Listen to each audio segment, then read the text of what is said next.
It's time to dive deep into what's really going on with the Pittsburgh Steelers right now. And I'm telling you, there's no shortage of drama, speculation, and evolving storylines. One of the most talked about quarterback situations in the NFL has now reached a strange kind of holding pattern. The Steelers, a team that's always been known for stability and consistency, seem to be embracing the unknown this offseason.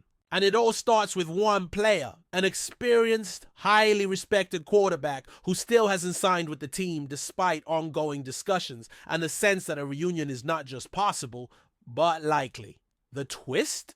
The Steelers appear totally fine with waiting. Even now, post-draft, the organization hasn't rushed to name its starting quarterback, and that tells us a lot about both the current priorities of the team and the mindset of the veteran in question. So what's the hold up? That's been the million-dollar question. From what we've heard, the quarterback has made it clear that he's not stepping back from football entirely, but that life outside the field has taken center stage for now. He's reportedly dedicating most of his time to supporting close friends affected by the devastating wildfires in California, helping them find housing, recover lost personal items, and begin rebuilding from the ashes. These aren't just acquaintances. These are people who lost family heirlooms, memories, entire pieces of their lives. And to this player, it's not just about lending a hand. It's about being fully present. That means putting off signing with a team until he's fulfilled.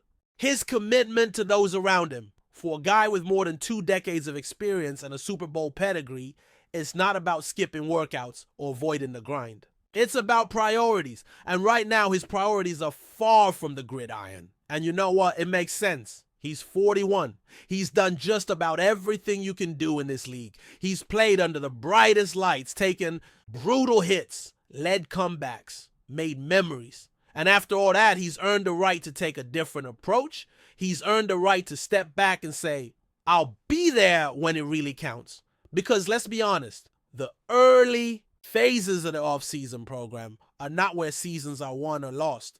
These initial weeks are about conditioning, rehab, and sitting through meetings. For rookies and younger players, it's crucial. For seasoned veterans, it's optional in every sense that matters. As phase 2 of the offseason kicks off on May 5th, the pressure to make a decision will inevitably ramp up. But so far, there's no indication he's in a rush. The most likely scenario is that he waits until the more football-intensive stages, those practices that start to feel like real football, before making his return. And that would put us around late May, when organized team activities begin. That's where you start to see reps, timing, chemistry being built. That's where this quarterback can walk in, get to work, and bring his leadership to life. Some believe he might even sign before then, possibly this weekend, to at least show his presence as the team moves through phase 2.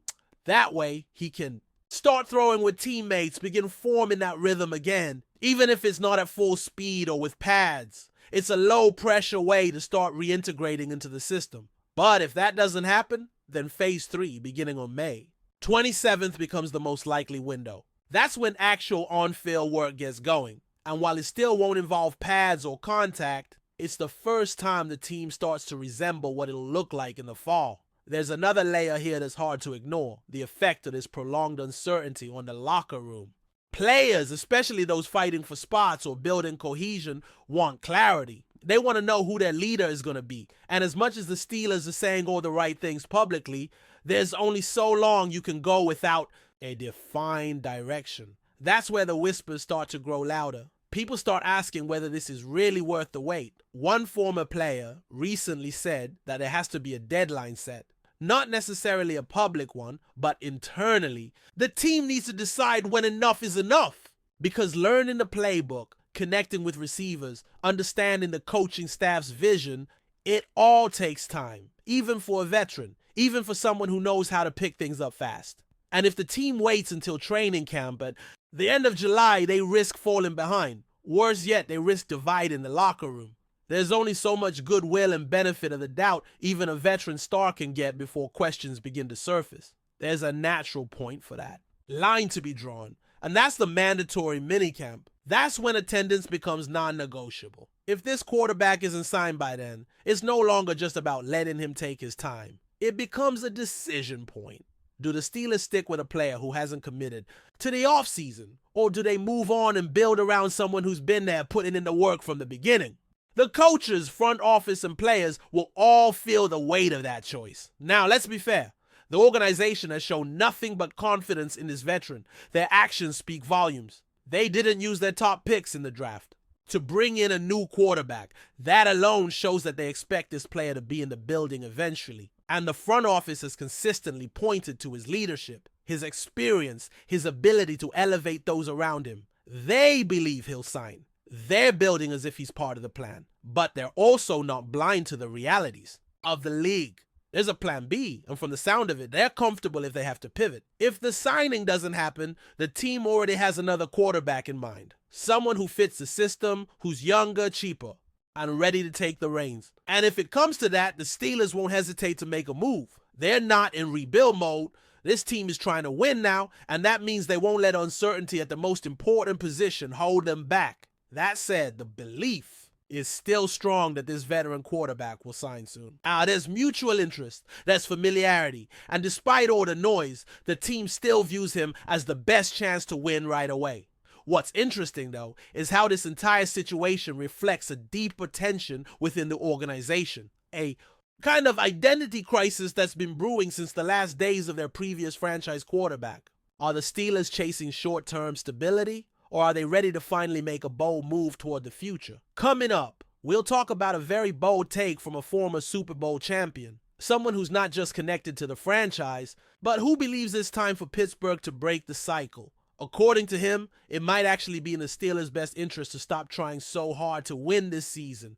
His reasoning? They've been just good enough to stay out of the four. Top 10 in the draft, but not good enough to compete for a title. And that's left them stuck in this no man's land. Too proud to tank, too flawed to contend. So here's the boldest suggestion to come out of Steelers Nation in a long time, maybe even the past decade. A former Super Bowl champion recently went on record saying the Pittsburgh Steelers should stop trying to make the playoffs. Not next season. Not if they're losing in December. No, now, as in right from the start. His argument is as simple as it is radical. The Steelers have been stuck in mediocrity for years because they're too proud to tank and too limited to win. And the only way out of that trap, according to him, is to rip the Band-Aid off and build. For the future, the hard way. It's the kind of take that sparks controversy in a city like Pittsburgh, where excellence isn't just expected, it's demanded. But maybe that's exactly why it's worth talking about. Look at what the Steelers have become over the past 5 years. They're always hovering around that 8-9, 9-8 territory. Never bad enough to bottom out. Never good enough to get past the wild card round. Last season was no exception. They played tough, gritted out some ugly wins, but were ultimately exposed when the lights were brightest. And once again, they found themselves drafting in the mid to late teens. No franchise-altering quarterback available. No top 5 weapon on the board. Just more of the same. Solid picks, hopeful pieces, and a ceiling that never seems to rise. And that's the exact cycle this former champion wants to break. He's not saying throw games. He's not saying the players should stop competing. He's saying the organization needs to shift its mindset. Stop trying to patch holes with short-term veterans. Stop overpaying for marginal upgrades. Start thinking about a real rebuild. And that starts with making some difficult, even unpopular choices. Like moving on from legacy players before it's too late. Like accepting that a 7-10 season might be more valuable than another early playoff exit. It's countercultural in Pittsburgh. It feels almost sacrilegious. But that's what makes it such a powerful challenge to the current way of doing things. Now, let's be clear. This doesn't mean gutting the roster or blowing it all up. There's a difference between strategic regression and chaos. The Steelers still have core players worth building around. TJ Watt is one of the best defenders in football. George Pickens is a legitimate playmaker with star potential. They've got young linemen who are improving and a coaching staff that, for all, the criticism still commands respect across the league. What this former player is suggesting is more surgical. Let the younger quarterbacks play.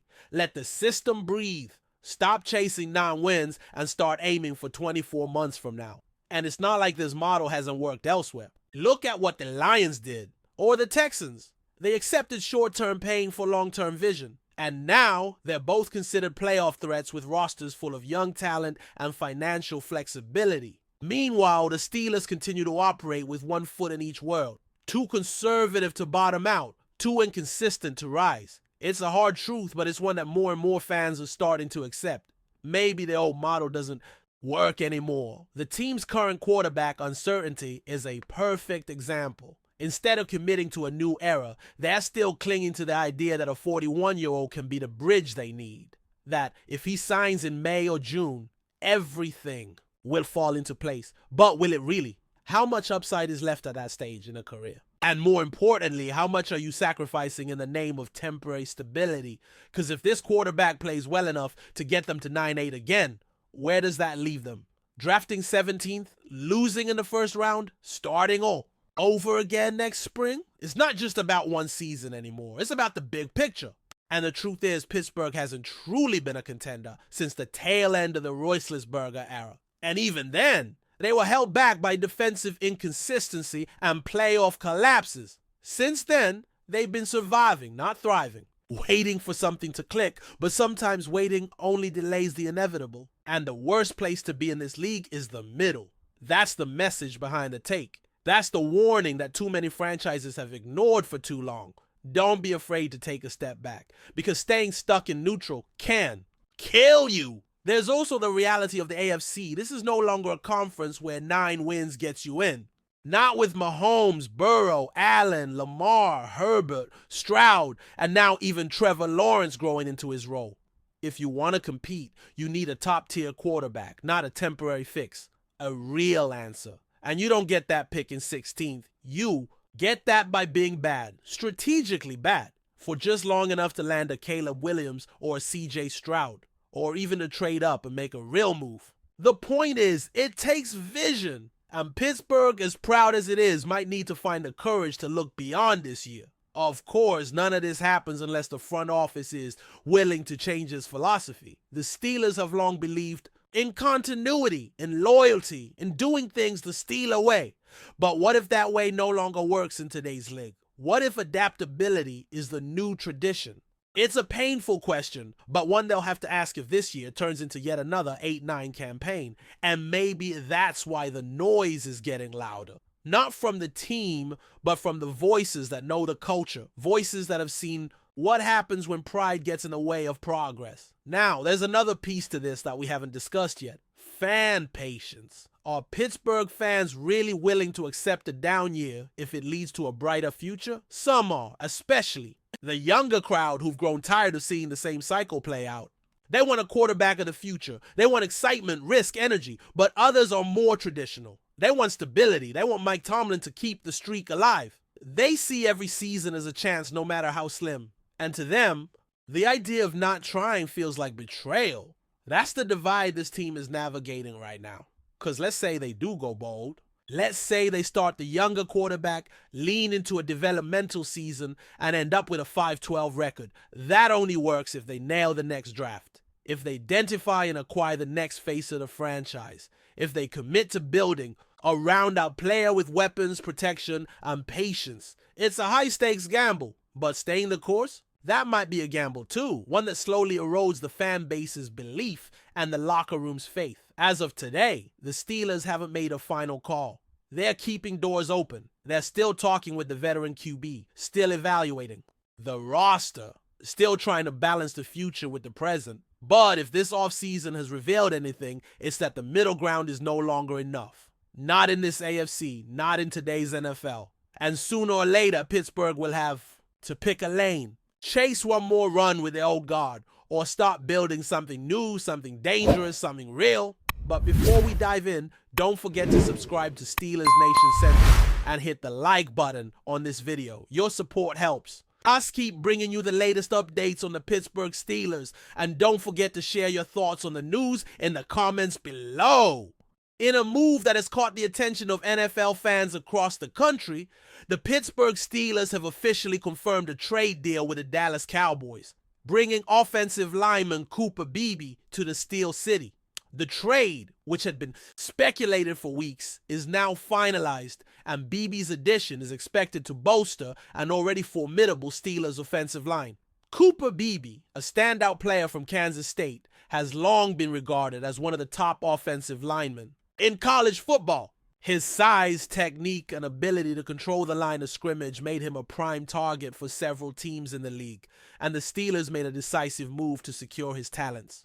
At 6'4" and 315 pounds, Beebe has the physical attributes to dominate at the next level.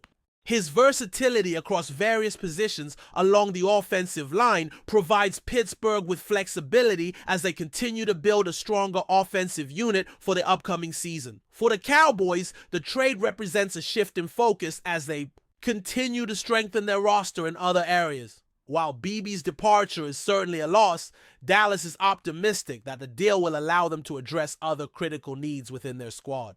In exchange for Beebe, the Cowboys received a combination of draft picks and a player to add depth to their defensive line, an area where they have struggled in recent seasons. The Steelers' front office was quick to praise Beebe's potential, with several key members of the organization noting his high football IQ and strong work ethic. Head coach Mike Tomlin expressed his enthusiasm about the trade, calling Beebe a great addition to the team.